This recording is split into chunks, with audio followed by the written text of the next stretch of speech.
Richard. Good morning. Good morning. Tell me all about your item you brought in today. Well, this is a bell which would be used in boxing, and it is from the Meadowbrook Arena, which was located in North Adams. I don't have the exact dates, but probably in the 1930s, 40s, and 50s. As a very small child, when it was closed, I remember seeing it sort of this pile of white stuff building before it was demolished. It was located near the site of currently where McCann Tech is. Okay. And of course, boxing was one of the primary sports in America during the 1930s and 40s and 50s. You know, baseball, horse racing, and boxing were probably the three big sports. And as such, it was popular throughout the country. I know there were matches certainly in the 40s. There's a retired North Adams superintendent of schools named Robert Maroney, who once told me the name of a boxer who was killed in the ring there in 1949. In the age of the internet, you're able to look that person up, see their record, and you also were able to see the record of the winner, and I looked at his record. He was subsequently killed in the ring.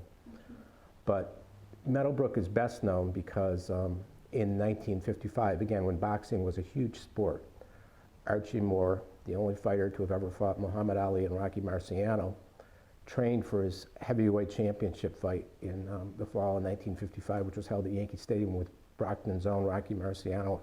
Archie Moore fought him and trained in North Adams. There's a YouTube of that fight where you can see, and at the end, Marciano won. He got knocked down in the first round, but won. He never lost. And at the end of the fight, Marciano gives a post-fight interview, and he sort of answers the question, was Moore a tough opponent, by saying, you wouldn't have said talking smack, but I mean, he would have said something to the effect that he wasn't talking nonsense up in North Adams, MA. He actually says it on the YouTube interview.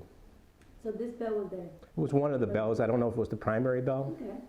And how did you come by this bell? Well, Okay, no, I had an uncle, Harold Taskin, lifelong North Adams resident, 1919 to 2001. And he ran our family, along with my father, my other uncle and grandfather. We had a furniture store in North Adams for 77 years.